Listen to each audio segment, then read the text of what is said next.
네, 여러분, 이전에도 함께 모여서 하나님 말씀을 함께 볼 수 있다는 게 하나님께 너무 감사하고 또 교회 너무 감사하고 여러분들 오시느라에 많이 쓰셨습니다. 여러분, 우리 방금 찬양 불렀잖아요.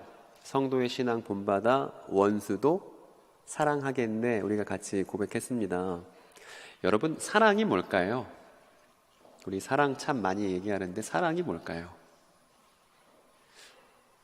사랑은 저 이런 생각이 듭니다. 사랑은 선물을 주는 것이라고 생각합니다. 그래서 선물 없는 사랑은 없다고 말씀드리고 싶습니다.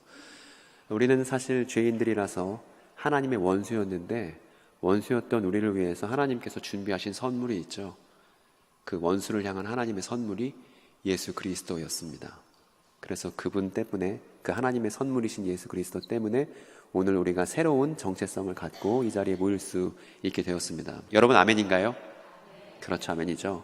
그래서 우리가 원수를 사랑한다는 건 우리가 원수들을 위해서 선물을 준비한다는 것과 똑같습니다. 그들을 사랑하기 위해서 말이에요. 단순히 사랑하겠다, 사랑하겠다 입으로만 얘기한다고 해서 실제로 사랑이 되는 건 아니니까요. 여러분, 어떤 선물이 좋을까요? 어떤 선물을 준비해야 성도답겠습니까?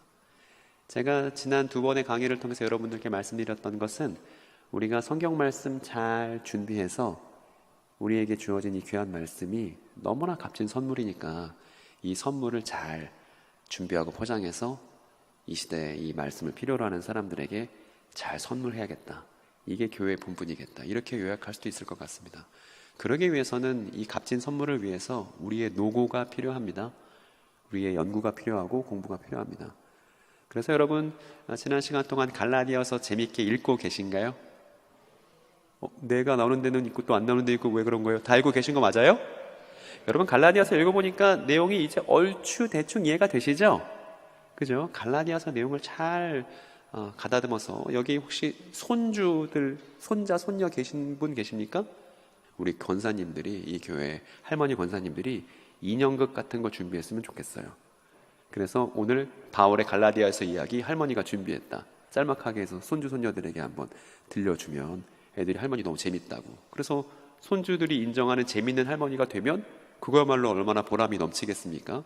그리고 신앙 교육은 다른 거 아니라 아이들에게 성경 이야기를 재밌게 전달해 주는 데 있다고 생각이 듭니다. 그래서 여러분 머릿속에 한번 한 명씩 생각해 보세요. 내가 지금 이야기를 잘 준비하고 연습 대상이 필요한데 누구한테 이 이야기를 하면 좋을까 한번 머릿속에 떠올려 보시기 바랍니다. 그리고 그 사람을 붙들고 갈라디아서 배운 내용들을 얘기해 보는 거예요. 그리고 얘기하고 나서 꼭 뭘 하셔야 되냐 하면 평가를 받아보셔야 돼요. 근데 평가가 별로 안 좋을 수도 있잖아요. 그래도 실망하지 마시고 내가 더욱더 발전해야 될 그런 대목들을 발견했구나라는 기쁜 마음을 갖고 예리한 평가를 기대하셔야 됩니다. 그렇게 해서 여러분의 입에서 나오는 그 말씀이 점점 갖추어지고 준비되고 나아져서 여러분이 누구를 만나든지 기꺼이 성경 말씀을 즐겁게 이야기할 수 있는 그런 성도가 되기를 간절히 바랍니다. 여러분, 저 영상 있거든요. 성경 전체 이야기와 기독교 세계관이라고 유튜브에 검색하면 나옵니다. 제가 여태까지 만들었던 영상들 중에 가장 역작입니다. 그래서 창세기부터 계시록까지 30분 만에 설명한 영상이니까 이 영상을 보시면 또 강의를 이해하실 때 또 여러분들이 직접 성경을 보실 때 도움이 되실 거예요. 그러니까 꼭 한번 보시고 좋아요도 누르시고 공유도 하시고 그렇게 해서 복음 이야기가, 성경 이야기가 잘 전달되는데 여러분들이 일조하셨으면 좋겠다 싶습니다. 그래서 우리가 지난 시간 동안 했던 걸 잠깐 얘기하면 우리 첫 번째 시간 때 가짜 계시와 진짜 계시 분별하기 이렇게 했죠. 가짜 계시와 진짜 계시의 차이는 어디에 있었냐면 여러분 다 아실 겁니다. 진짜 계시는 사도들이 공유하는 사도들의 가르침이었다. 모든 사도들이 인정하는 계시냐 그렇지 않느냐가 아주 중요한 분수령이었습니다. 진짜 계시와 가짜 계시를 분별하는 데 있어서 말이에요. 두 번째로 우리가 어저께 환상의 의미에 대해서 다뤄봤었는데 환상은 교회가 자랑할 만한 것이 아니었고 그 환상의 의미는 반드시 교회가 어떠한 것인지에 대해서 보여주는 것이 환상의 의미였다. 그리고 환상보다 중요한 게 있는데 그것이 뭐였냐 하면 교회가 어떠한지를 가장 결정적으로 보여주는 사건인 십자가 사건이 여느 환상들보다 훨씬 더 중요했고, 신약 성경에서 보는 환상들은 다 이 십자가의 의미를 밝히고 교회의 의미를 밝히는 데 있었다. 이렇게 간단하게 살펴봤습니다. 그리고 이제 오늘 산풀할 시간인데요, 높아심의 어제의 내용들을 함께 다시 한번 정리해 보도록 하겠습니다. 여러분들이 큰 소리로 한번 읽어주세요. 첫 번째, 그렇죠. 그러니까 환상이 없다고 말하는 사람은 또 잘못된 거예요. 실제로 사도들이 환상을 경험했으니까요. 두 번째는, 그렇죠. 이게 너무 중요했죠. 환상은 개인적인 체험을 넘어서 교회 전체의 의미가 있었죠. 베드로의 환상 같은 경우는 더 이상 율법으로 유대인과 이방인을 교회 안에서 나누지 않는다는 의미가 있었고, 바울이 경험한 환상에는 어떤 의미가 있었냐 하면, 교회의 자랑은 나의 고난과 연약함이어야지 내가 얼마나 많이 신비 체험했다고 그거 자랑하는 거 아니다, 이런 의미가 있었죠. 그리고 세 번째는, 환상의 의미는 사도들에게 공유되며 환상을 봤던 사람이 더 높은 위치에 있지, 그래서 베드로가 바울한테 디립다 혼난 거 아니에요. 이방인들 같이 식사하는 자리에서 슬쩍 뺐다가 바울한테 걸려가지고 왜 당신 환상이 말하고 있었던 그 교회의 원칙 따라 행동하지 않냐고 바울이 베드로한테 훈계했던 걸 우리가 어제 확인했습니다. 그리고 네 번째 마지막은요, 환상은 여러분, 저는 생각합니다. 여기 원주 제일감리교회에서 나 환상 봤다고 자랑하는 그런 집사님, 권사님은 안 계실 거예요. 그런데 그런 교회들도 있더라고요. 또 신사도주의라는 이단이 있는데 환상 많이 본 사람이 자랑하고 그 사람이 득세하는 그런 사이비들도 있습니다. 여러분, 그러면 내가 신비 체험했던 게 교회의 자랑거리가 아니라면 교회의 자랑거리는 뭐예요, 여러분? 십자가의 연약함, 나의 고난, 연약함. 그럼에도 불구하고 그리스도와 함께 동행하며 서 있는 지금 이 순간, 이것이 교회된 사람들의 자랑이다, 이렇게 말할 수 있습니다. 그럼 본격적으로 오늘 내용을 시작해야 되는데 그 전에 제가 어제 기분이 너무 좋았습니다. 왜냐하면 어제 질문이 들어왔거든요. 어제 강의 들으셨던 분들 중에 한 분이 저한테 아주 중요한 질문을 해주셔서 제 마음이 기뻤습니다. 강의를 제대로 했구나 라는 생각이 들었는데, 어떤 질문이 있었냐면요, 제가 어저께 여러분 설명드렸던 내용 중에 이거 기억나세요?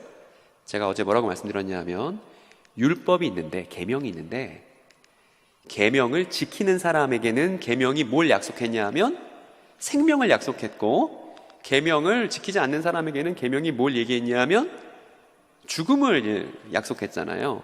그런데 우리 주님 예수 그리스도께서는 어떻게 되셨죠? 계명을 온전하게 다 지키셨음에도 불구하고 율법의 저주를 받으셨다. 고로 이 십자가 사건 때문에 더 이상 율법이 생명을 줄 수 없다는 것이 드러났다. 어제 이 설명을 드렸습니다. 제가 이렇게 말씀드렸어요. 예수는 계명들을 모두 지키신 분이었으나 그분은 율법의 저주를 받으셨습니다. 제가 어제 이렇게 강의했단 말입니다. 근데 어제 남자 청년 하나가 저를 찾아와서 이렇게 질문했어요. 뭐라고 질문했냐면, 그런데 예수님은 율법 계명들 어기신 거 되게 많지 않나요? 안식일도 계속 복음서에 보니까 위반하시던데요. 예수님 정말 계명들 다 지키신 거 맞나요? 이렇게 질문했습니다. 여러분, 이 질문 예뻐요, 안 예뻐요? 탁월하죠, 그죠? 응당 우리가 마음속에 떠올릴 만한 질문을 용기 있게 저한테 해준 거잖아요. 그래서 제가 기분이 너무 좋았단 말이에요. 여기에다 답변을 드리려고 해요. 뭐냐면, 저 친구 질문이 참 좋습니다. 왜냐하면 예수께서 회당에서 귀신 들린 자를 치유하신 사건이 이제 복음서에 나오는데, 그날 공교롭게도 무슨 날이었냐면 안식일이었죠. 또 그 제자들과 함께 미리삭을 후루룩 훑어갖고 추수한 일이 있었는데, 그래서 따서 먹은 일이 있었는데, 이날도 공교롭게도 일을 하면 안 되는, 유대 율법에서 일을 하면 안 된다고 말하는 안식일이었습니다. 그리고 손 오그라든 사람 있었는데 그 사람 치유해준 사건 있잖아요. 그날도 꼭 예수님이 뭔가 일을 저지르시면 그날 무슨 날이에요? 안식일이에요. 하지 말라는 거 꼭 하십니다, 예수님이. 그리고 이제 유명한 사건이죠. 베데스다의 병자를 치유하신 사건이 있었는데, 베데스다 병자 치유하신 날도 무슨 날이었냐면 안식일이라서, 그렇게 유대인들이 다 열받아서 왜 안식일날 일하냐고 그렇게 예수님과 제자들에게 뭐라고 한 거잖아요. 그래서 이렇게 보면 안식일을 예수께서 자꾸 일부러 위반하시는 것처럼 보입니다. 여러분 눈에도 그렇게 보이시나요? 그렇죠. 예수님 자꾸 안식일을 어기시는 것 같아서 안식일 계명에 대해서 잘 안 지키시는 것 같잖아요. 그 중에 사건 하나를 보면 마가복음 2장 얘기를 좀 드리고 싶습니다. 여기 보니까 안식일에 예수께서 밀밭 사이로 지나가시게 되었다. 제자들이 길을 내면서 밀 이삭을 자르기 시작했다. 안식일은 이런 거 하면 안 되는데, 안식일은 이렇게 밀 이삭 잘라갖고 먹는 거 하면 안 되거든요. 그런데도 불구하고 예수와 제자들이 이렇게 미리싹 자르고 하니까 바리새파 사람들이 예수님께 와서 말한 거예요. 뭐라고 말했냐면, 아니, 안식일에 미리싹 추수하면 어떡해요? 뭐 하는 거예요? 안식일 날은 아무것도 하지 말라고 율법에 써 있지 않습니까? 당신 제자들 뭐예요? 이렇게 지금 따져 물은 거예요. 그랬더니 예수께서 이 바리새인들에게 들려주신 이야기가 있습니다. 그 이야기를 제가 여러분들께 전달 드리려고 하는 거예요. 어떤 이야기였냐면 예수님께서 성막 이야기를 해주세요. 성막. 여러분 지금 저 공간이 어떤 공간인지 아시겠습니까? 성막 안에 들어가면 저기가 성소예요. 그래서 휘장이 이렇게 들려져 있고 휘장 앞에 향을 피우는 향단이 있고 옆에는 7 금초대가 있고 지금 바리새인들 머리에 가려져서 안 보이지만 저기에는 떡들을 올려놓는 떡상이 이렇게 있는 성소 안으로 들어가면 저런 장면들이 펼쳐집니다. 예수께서 바리새인들에게 무슨 얘기를 하시냐면, 야 니네 그 얘기 몰라? 옛날에 있잖아, 다윗이 있잖아 하면서 다윗 얘기를 들려주세요.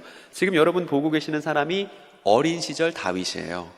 근데 어떤 다윗이냐면 이미 사무엘이 왕으로 임명해서 머리에 기름을 부어준 다음의 다윗이에요. 그런데 다윗은 왕으로 임명을 받았을 때 곧장 왕이 되지 않았습니다.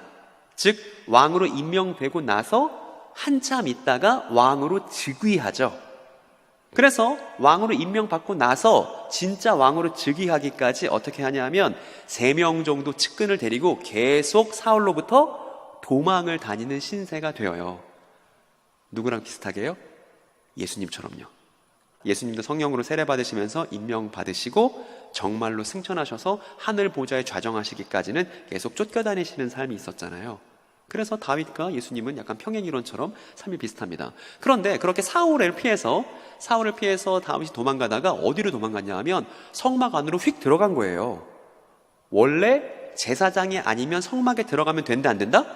안 되는데도 들어갔습니다. 그랬더니 대제사장이 어떻게 했냐면 그런 다윗을 혼내기는커녕 다윗이 배고프다고 하니까 거기에 제사장들만 먹어야 되는 그 빵이 있었단 말입니다. 그 빵을 가져다가 다윗한테 주었어요. 그리고 다윗은 자신의 측근들과 함께 나눠 먹습니다.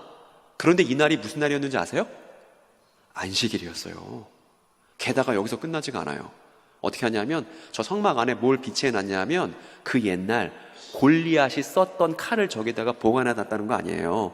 그런데 저 대제사장이 다윗한테 모두 주냐면 그 제사장들만 먹는 빵도 줬을 뿐만 아니라 이거 골리앗 쓰던 칼인데 이제 당신이 가져가시오 하면서 골리앗이 쓰던 칼도 다윗에게 넘겨주는 장면이 성경에 있습니다. 여러분 이 장면 읽어보셨나요? 너무 재밌는 장면인데 이거 어디에 나오는 거냐면 사무엘하 21장에 나오는 장면이에요. 골리앗 칼이 저기 나왔을 저는 꿈에도 몰랐는데 그거 보고 너무너무 재밌어서. 그리고 나서 예수께서 이제 이 다윗이 안식일날 성막에 들어가서 빵도 먹고 칼도 받았던 얘기를 들려주시면서 바리새인들에게 뭐라고 말씀하시냐면 이렇게 말씀하십니다. 이걸 알아야 돼요. 이게 너무너무 중요합니다. 우리 앞에 있는 구절을 우리 같은 목소리로 읽어볼까요? 다윗과 성전에서 일하는 제사장들은 안식일을 위반해도 그것이 죄가 되지 않는다는 사실을 너희들은 모르는 것이냐? 이렇게 말씀하셨습니다. 왜냐하면 다윗, 왕이 될 다윗은 안식일을 위반해도 하나님께서 죄를 묻지 않으셨어요. 그러니까 다윗 왕은 안식일 규례의 예외예요. 그리고 또 어떤 사람들이 예외냐면 안식일날 일을 해야만 하는 사람들이 있잖아요. 누구죠? 제사장들이죠.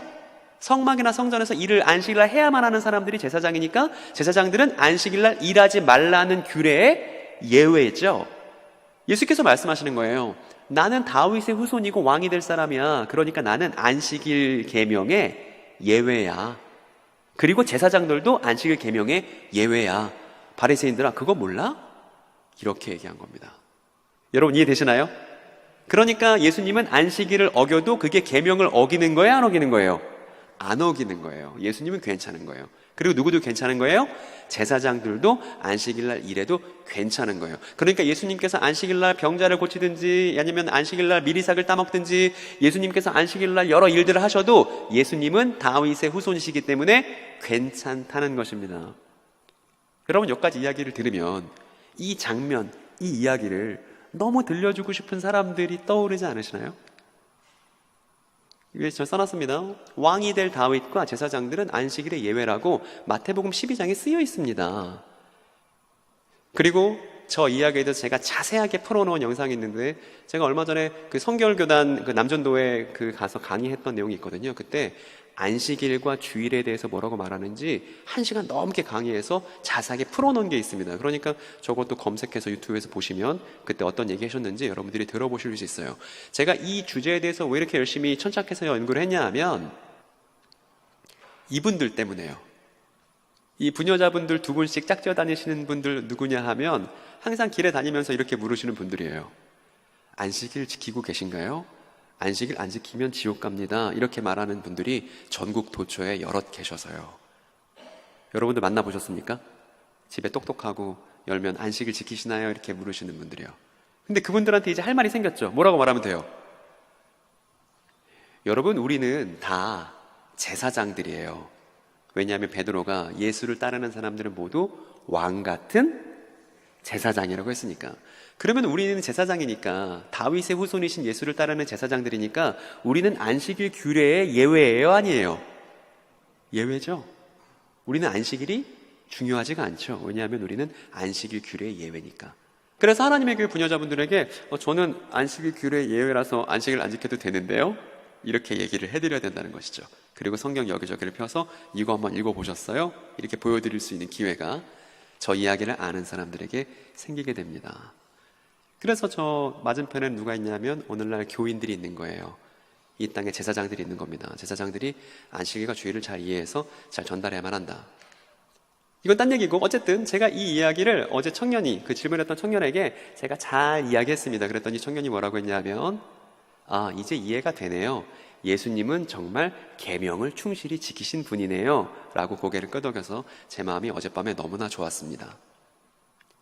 그리고 이제 질문에 대한 해결했으니까 혹시나 오늘 강의에도 여러분들이 질문이 있으시면 기탄 없이 저를 찾아와서 질문을 주시면 다음 강의 때 제가 또 열심히 해결해서 우리가 함께 공유하는 이야기를 만들겠다고 말씀드리고 싶습니다. 그리고 이제 오늘 본격적인 얘기를 시작할 때예요. 오늘은 3번째인데 제목을 이렇게 한번 길게 고쳐봤습니다. 한번 같이 한번 읽어볼까요? 이단의 성경 해석을 일도양단하는 참된. 여러분, 일도양단이 무슨 뜻이에요? 칼질 한 번에 2동강을 내버리겠다는 거죠. 오늘 하는 강의가 4번에 걸친 이 시리즈 가운데서 가장 중요한 이야기입니다.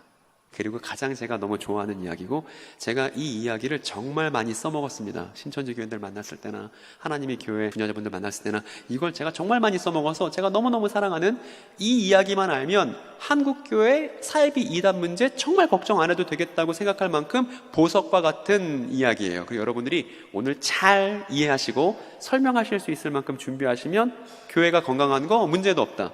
더불어 교회 건강뿐만 아니라 원주의 건강도 우리가 신경 쓸 수 있다라고 확신하고 있는 이야기니까 오늘 잘 들어주시기 바랍니다.